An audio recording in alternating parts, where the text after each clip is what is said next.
Has your bracket been busted? Mine hasn't. That's right, baby. My final four are still alive, and we're going to talk all about that fun stuff on the show today. Good afternoon, and welcome to the podcast. I'm Nick Drago. Today on the show, we're talking NCAA, plus the Lakers and Nets got better this weekend, and the NHL got slightly worse. Stick with us, friends, because sports starts now. Sorry, I burped there towards the end, but that's okay. Hiccup.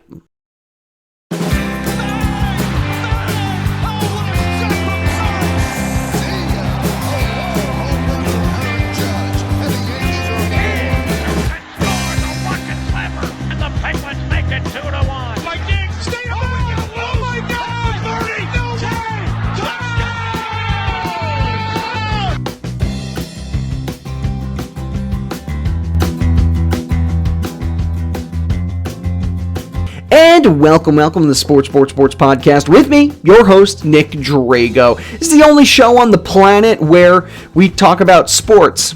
I wish that were true. There's actually 4 million others of me, but this one's the best, of course. For those of you that are new to the show, welcome. This is my house where I live, not just this corner, but I go around the rest of the house too. We'd like to talk about all the sports news and information from the previous week and give you some insight onto the next week, month, year, etc. If you like what you hear, find me on Soundcloud, Twitter, YouTube, and the Facebook. Just type in Sports with Nick Drago. That's me.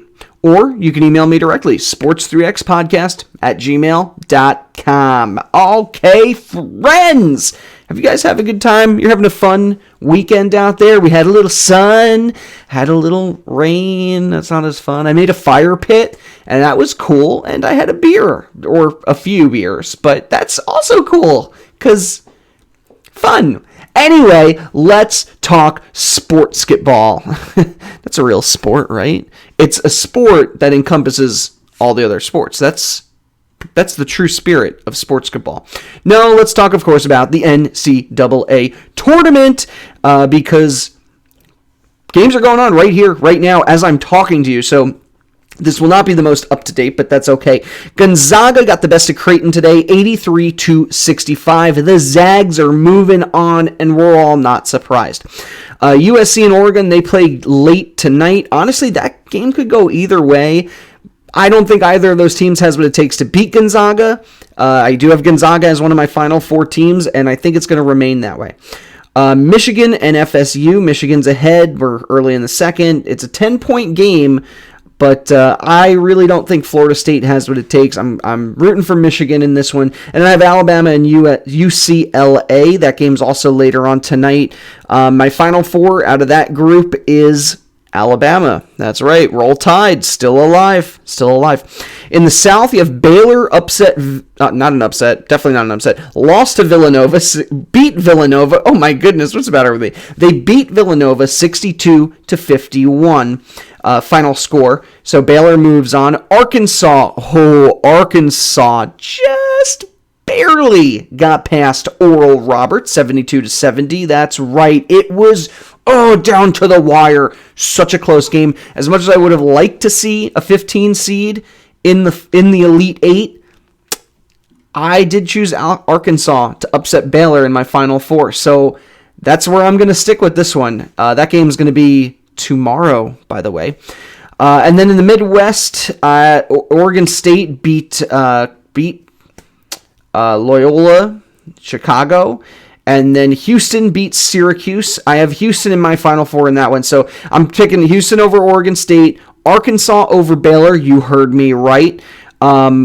We'll see what happens with Michigan and Alabama, but I'm assuming those two teams win. I have Alabama beating Michigan to get in, and then Gonzaga beating either USC or Oregon. Doesn't really matter. The Zags are going to be in the Final Four. That's where I have it, folks. I don't know. Maybe you have something different, but it's been a wild couple days of games. Now, basketball does not just end there. Of course, the NBA has been back in action in this week's games. So Thursday, we had the Kings beating the Warriors 141-119. Friday had the Nets beat the Pistons 113-111. Celtics got the best of the Bucks 122-114. Suns beating the Raptors 104-100. The Nuggets, they get a win over the Pelicans, 113-108. Timberwolves beat the Rockets, 107-101. Trailblazers getting a win over the Magic, 112-105. Hornets beat the Heat, 110-105. Hornets are on a roll right now. And they're doing it without LaMelo, too.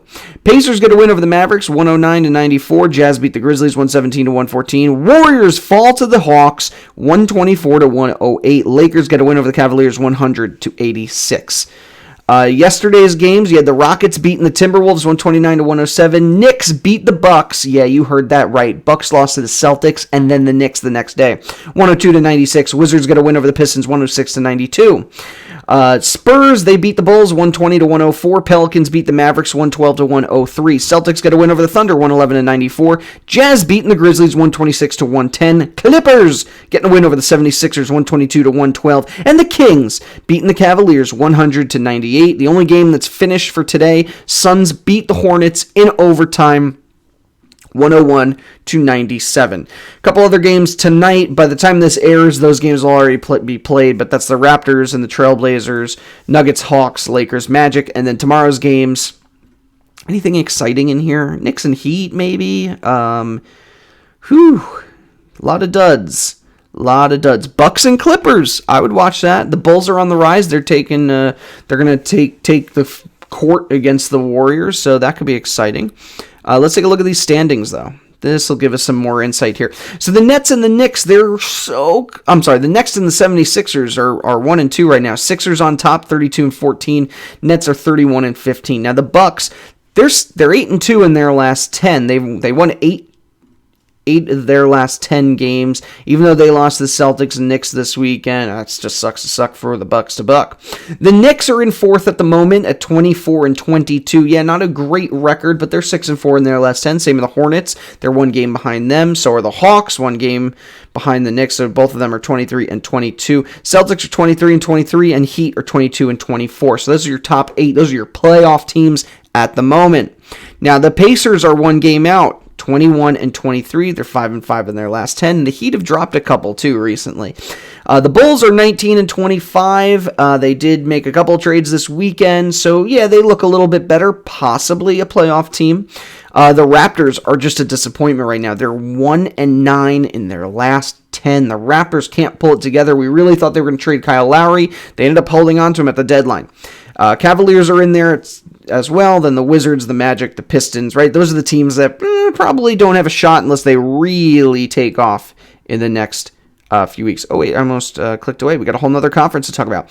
The Jazz remain on top in the West, 94-11. Suns are behind them, 34-11. Spurs are 31-14. Clippers are 31-16. And then you have the Lakers. Now, without LeBron James, without Anthony Davis, the Lakers don't look so good. Now, they made a big pickup this weekend, Andre Drummond, who was released earlier this week by the Cavaliers. There were a lot of talks, the Knicks, the Celtics, the Lakers. He's going to the Lake Show. And so while he's not the superstar caliber player like a LeBron James, he is damn good, and he is going to help them win. So right now the Lakers are hurting.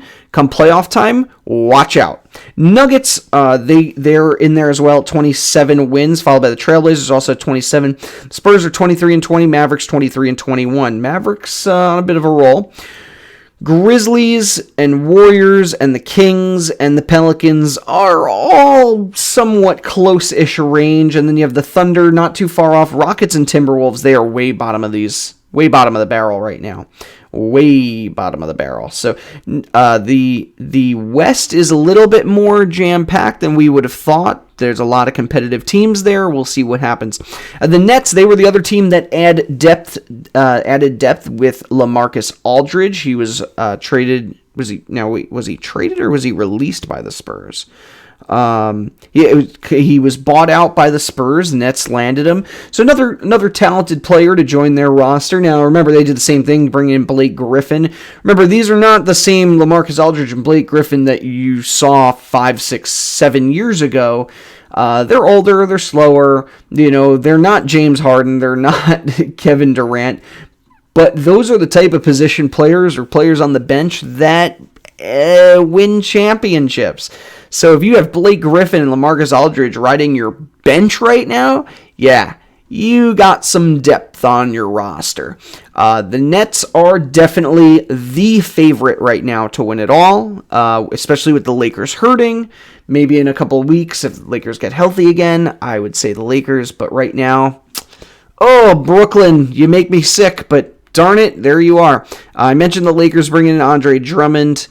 James Harden is backing himself for MVP. Listen, the guy's playing out of his mind. Remember, he showed up at the Rockets this season. He was overweight, didn't look good out there, and basically was just looking for any reason at all to be traded. Well, here he is, crushing it. 44 points over the Pistons on Friday night. I mean, James Harden's the man. He is the man. So we did have a couple of big trades this week that we didn't get to talk about. Trade deadline was earlier in the week. But the big one, well, we did mention Kyle Lowry staying still. Victor Oladipo was traded to the Miami Heat. No, wait a second. Yeah. Okay. He was traded to the Heat. Miami got rid of Avery Bradley, Kelly Olynyk, and a draft pick went to Houston. And it helped Miami. Their odds of winning went from 34-1 to 25-1. That's pretty darn good. Hornets picked up Brad Wanamaker. Warriors added Marquise Chris. The Bulls got Daniel Theis from the Celtics in exchange for Mo Wagner. Mo Wagner was acquired earlier by Chicago that day. Mavericks got J.J. Redick. Lonzo Ball was not traded, despite many expecting he would be traded specifically to the Knicks. Lou Williams traded to Atlanta for Rajon Rondo, so that's a player that can certainly help the Clippers. Rondo, as you recall, was with the Lakers last season, so he's coming back to L.A. Those were the biggest trades, I'd say. George Hill going to the 76ers definitely gave them some depth. Aaron Gordon to the Nuggets. Was there any other big ones? Let's see. Yeah, I'd say those were really the biggest ones there. All right, let's move on to the null. That's how you say NHL in whatever weird language I'm talking. These are the standings. I don't want the standings. I want the games, man. What happened this weekend in the NHL? Friday night, Capitals got to win over the Devils 4-0. Caps are on a roll right now. They look scary. Ducks beating the Blues 4-1. Jets beat the Flames 3-2. Coyotes beating the Sharks 5-2. Yesterday, the Bruins got to win over the Sabres 3-2. Flyers over the Rangers 2-1.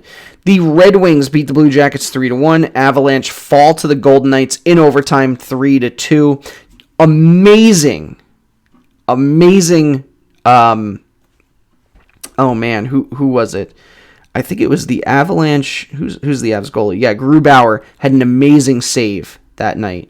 You should look at it. It was like a 3-on-1 glove save, beautiful, and didn't help them all that much because they still lost in overtime. But still, worth watching. Hurricanes beating the Lightning 4-3. Maple Leafs got a win over the Oilers 4-3. Penguins beat the Islanders 6-3. Normally I do a caw, but Penguins don't really caw, so that's what I assume Penguins sound like. Panthers beat the Stars 4-3. Predators beat the Blackhawks 3-1. Flames get a win over the Jets 4-2. And the Coyotes beating the Sharks 4-0. Now today's games, Capitals beat the Rangers 5-4. Red Wings get a win over the Blue Jackets 4-1. Ducks and Blues, they're in the second period right now with the Blues ahead 2-1. Devils have a goal so far against the Bruins. It's the end of the first there, so it's 1-0. And the Stars losing to the Panthers 2-1, also in the first period. Predators and Blackhawks. Oh, look, a message on Facebook. Thank you. Predators and Blackhawks, they get a win. They will play tonight. Let's see some exciting matchups. Penguins, Islanders. Does not get more exciting than that. Jets and Flames, that's fun. Any other good ones this week? I would argue no. But let's take a look at these standings. See, now we can look at the standings. In the Central, the Lightning remain on top with 50 points. The Hurricanes are hot on their heels at 49, and then you have the Panthers at 46. Blackhawks are still up there at 37. Predators at 35. Blue Jackets at 34. Man, those Blue Jackets, they lost 3 in a row. They're 4-3-3 in their last 10. Oh, they were looking so good midway through this season, and they just... Stars with 31 points. Now, I keep saying the Stars are going to pull it together. They're just not pulling it together right now. They still have a positive goal differential, which is what drives me crazy here. But 11-11-9, and at this point, they're starting to catch up in the number of games. Maybe all those extra games played, they were held back at one point due to COVID.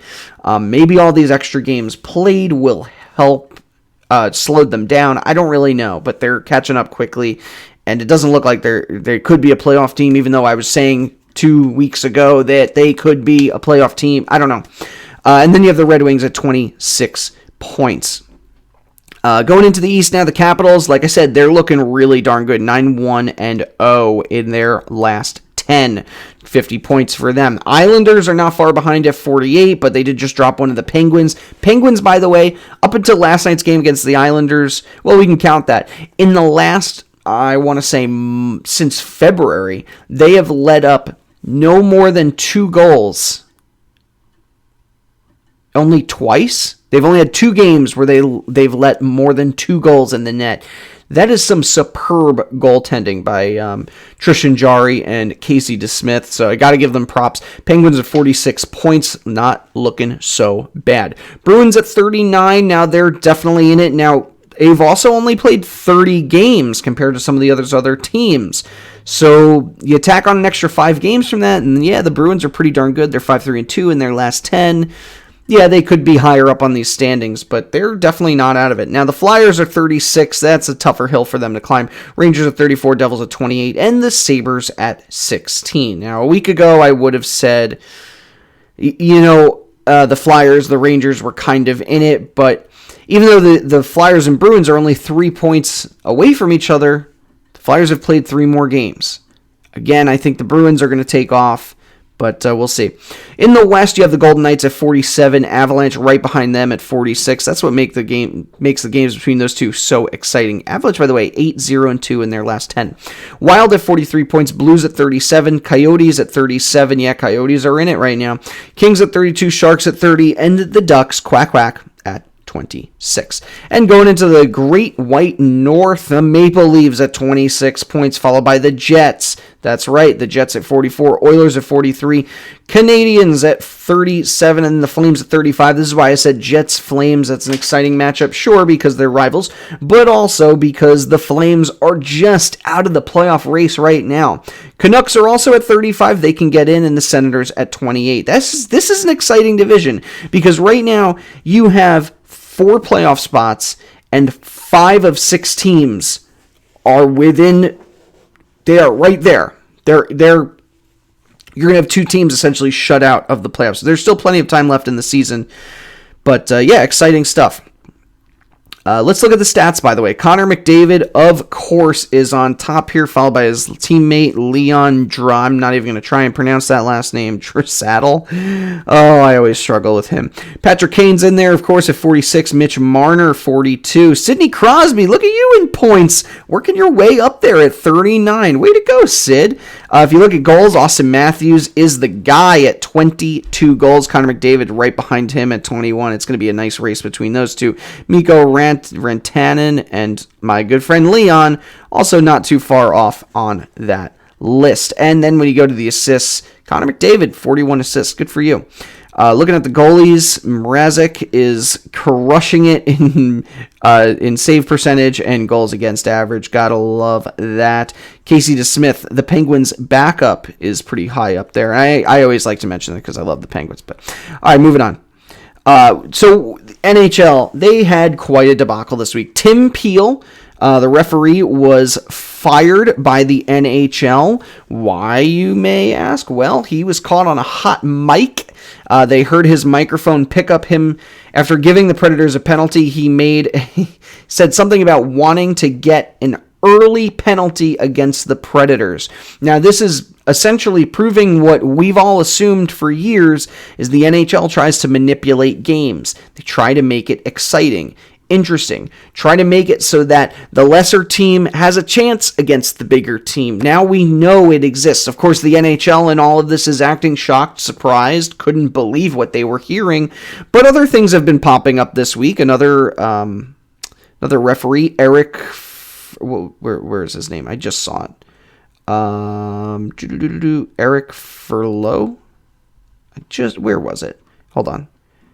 Eric Furlat. Eric Furlat was caught covering his microphone while trying to explain something. While trying to explain what was the penalty? He was trying to explain why he didn't call something, right? Just covered up his mic. It's just interesting. We talk all the time. Actually, more rumors are about the NFL cheating and trying to manipulate games. Not so much hockey, because hockey's so high, fast paced. But we see it all the time when we watch on TV. Blatant calls that aren't made. You hear announcers saying, well, the refs are just letting them play. They're bending the rules so that the games are exciting, more viewership, more fans. Don't get me wrong, sports is sports, but sports boils down to entertainment. And if it's not entertaining, are you going to watch a 5-0 game, or are you going to watch a 1-1 game? Yeah, there's going to be a little bit of manipulation. Now, whether the NHL is involved in this, I have no idea, but I'm very curious to see what else comes out of this in the next few weeks. So keep your eyes peeled on that. Eric Stahl traded to the Canadiens from the Sabres in exchange for draft picks. Nice pickup for the Canadiens. He's not the same player he was. Now, the Sabres make NHL history, dropping 15 straight losses, but I think they've lost a few more since then. Buffalo Sabres. I love how when I type in Buffalo Wild Wings is the first thing to pop up. Yeah, my phone basically knows me well. They've lost 17 straight games, friends. 17 straight games. And now they're trying to trade Taylor Hall, who, by the way, has a huge asking price. They want a first-round pick at least, and then some. Sabres are looking to go into full rebuild mode yet again. Ho, Buffalo. We love to tease you. All right, moving on. The NHL is officially expanding to NFL football, foosball is going to expand to 17 games. They're going to announce it this week. That's right. You're hearing it here, hopefully first. They've played 16 games per season since 1978. That's the longest stretch in NFL history without them making a change. But here we are changing it to 17. Now, why? Again, it all boils down to the green, man, the money. They want more money. The problem you have to worry about, though, is after 16 games, players are exhausted. Players get hurt. How do you protect them? I'm sure they're going to make some adjustments. They've talked about 2 bye weeks. They've talked about having a week, a week where you have to sit certain players, like a quarterback can only start 16 of 17 games. That would certainly make things interesting, but this is a tough one. So Alvin Kamara was one of the people who spoke out about this and said that it just seems dumb. And I agree. Until they figure out what's going to happen and what happens to these players, you're going to have to. I do think it's dumb. They need to figure out how to protect these players. Biggest trade this week, 49ers acquire the number 3 pick in the 2021 NFL Draft from the Dolphins. Why? How? Who? What does this mean? Here's what we know. We know that the 49ers made the same offer to the Jets. 49ers seem committed to Garoppolo, but the only reason you trade up that high is to draft a quarterback. We're hoping that the Jets hold on to Sam Darnold. They called and offered the trade to the Jets, figuring the Jets are going to trade Sam Darnold. They chose not to, which means the Jets are holding their number 2 pick, probably to draft a quarterback. Zach Wilson had his pro day this week, and he looked pretty darn good. So There's so many ramifications of this. I'm trying to spell it all out there. Jets are probably going to trade Darnold in the coming weeks, and it's not going to be the 49ers, because the 49ers, now that they have this pick, right, they're going to decide to use it to draft a quarterback. Jets are probably going to draft Zach Wilson. It seems like it's going to be where it is right now. BYU guy, sure, BYU had an amazing season. I think they lost, one game?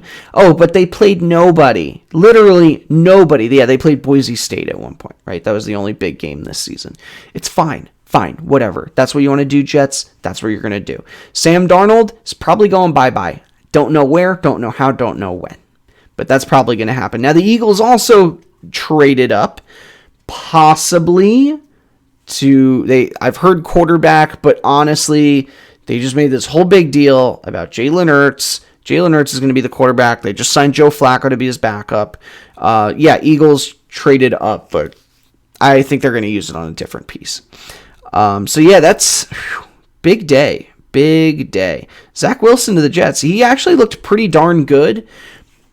However, anybody would look pretty darn good if you don't have live NFL defenders against you. If Sam Darnold was given an offensive line, maybe he would look pretty darn good. That's the problem. They haven't had an offensive line for him for like 3 years, right? Even last season. Really, if Darnold didn't have mono, they probably would have made the playoffs last season. 2019. 2020 season? Yeah, he was part of the problem.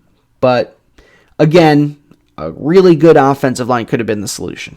So, I don't know. Jets have a lot of ways to go. Sammy Watkins signed with the Baltimore Ravens. The Ravens have been going wide receiver crazy, trying to find somebody. Juju Smith-Schuster they offered him big money, and he did not want to play there. A number of other wide receivers, too, said no to the Ravens. Now, why? Probably because Lamar Jackson doesn't throw the dang ball. Sure, he needs weapons for when he does throw the ball, but he wants to do it all himself. That's why. Why am I, if you're a wide receiver, why do you want to play with a guy like that? Sammy Watkins. So this was an interesting one. The Canadian Football League and the XFL want a merger? Which banner would they go under? I think they should just go under the XFL or a new banner and keep the new XFL rules that we were supposed to get. We only got like 3 weeks of that season last year before COVID. This just sounds amazing. Listen, Canadian football has been failing for years, and the big problem is you can't reach American audiences. Americans don't want to see Canadian football. I don't know why. We just don't. The XFL somehow drew us in. People were interested in the XFL, and COVID ruined it. It's such a shame because I think there was so much potential for the XFL. So to see the two leagues come together, Canadian football has been around a very long time. They have stability, they have money, and the XFL still has the following. It has the potential. I don't know what they would do. Would they just merge it, or would it be two different divisions? Would it be two different conferences? I have no idea. No idea what we're going to see. But CFL is going to play their normal season this year, and the XFL is slated for next year to return. So we'll see. Part 3, XFL Part 3. I think ESPN already did a 30 for 30 on the XFL. They're going to have to do one or two more. This is like a trilogy right here. Will this league get off the ground? I would love to know. All right, Dr. Fauci, everybody's favorite physician. Dr. Anthony Fauci on Sunday said that more and more baseball fans should be allowed into the ballparks as the season progresses. He's hoping that by late spring, Major League Baseball will be able to ease restrictions. Of course, this is based on the number of COVID cases out there, so hopefully we see that in the coming months. And last but certainly not least, this was my favorite.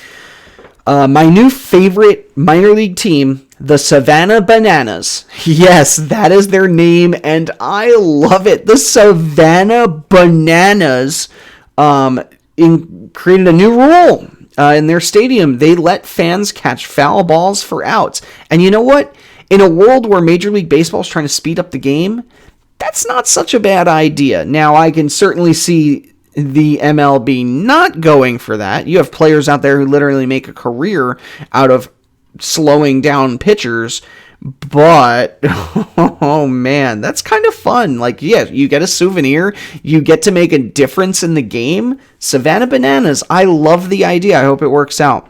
All right, well, I think that's all the time I had for today. It has been sure as hunky-do fun to hang out with you. Special thanks, as usual, to Johanna Drago. She is the content editor, logo designer, and set designer of this podcast. And, of course, this music you hear is a song called Golden Sunrise by Josh Woodward. A link to his website can be found in the show notes. And what else? Gotta thank my social media warriors, Mary Kay and Gary Albert, Lori Drago, my mom. Thanks for tuning in and liking, comment, share. And if you want your name on the show, do the same. Like, comment, share. Twitter at me. Beep, beep, boop, dip, dop, doop. Hit those buttons on your phone and tell the world about Sports with Nick Drago, a.k.a. the greatest podcast ever to live and ever will live. And with that, I am done for the day. So it's been a pleasure hanging out with you, friend-arinos. But I gotta go to Snooze Town. Goodbye, adios, good night, and